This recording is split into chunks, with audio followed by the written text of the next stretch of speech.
ছোটবেলায় একটু বেশিক্ষণ পুকুরে গোসল করলেই আমাদের বলা হতো জলহস্তি, আর এখন আমরা এসেছি সেই জলহস্তির কাছে।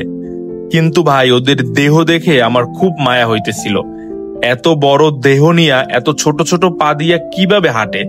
হাঁটে হাঁটে ভালো কথা, তারপর আবার পুকুরে সাঁতারও কাটে। এটাও কি সম্ভব? কেমনে ভাই? যাই হোক, জলহস্তি দেখার পরে আমরা এই বিশাল চিড়িয়াখানায় হাঁটাহাঁটি করতেছিলাম, আর মোটামুটি ভালোই এক্সস্টিক ফিল করতেছি। তারপর আমরা চলে আসলাম একটা আজব পাখির কাছে, ওর নাম হচ্ছে ধনেশ। আম্মু, এটা ধনেশ পাখি। বাই দ্য ওয়ে, এই পাখিটার নাম কি? যদি কেউ বলতে পারেন অবশ্যই কমেন্টে জানাবেন। চলো জাদুঘর। বাই দ্য ওয়ে, চিড়িয়াখানার ভিতরেই আবার শিশু পার্ক আছে। এখানে বাচ্চাদের জন্য আসলে কিছু রাইড আছে, অনেক বেশি না, অল্প কিছু। আপনারা চাইলে বাচ্চাদের নিয়ে এখানেও একটু ঢু মেরে আসতে পারেন। আমি উট পাখিতে চড়ছি, বলো। ও মাই গড, মেয়ে উট পাখিতে চড়ছে। ইয়ে মায়ু, মায়ু আমার দিকে, মায়ু আমার দিকে। হ্যালো বলো, আমি উট পাখি, তুমি বলো আমি ঘোড়ায় চড়ছি। ও বলো হ্যালো, আমরা চিড়িয়াখানায় চলে এসেছি, এখন জাদুঘরে যাবো বলে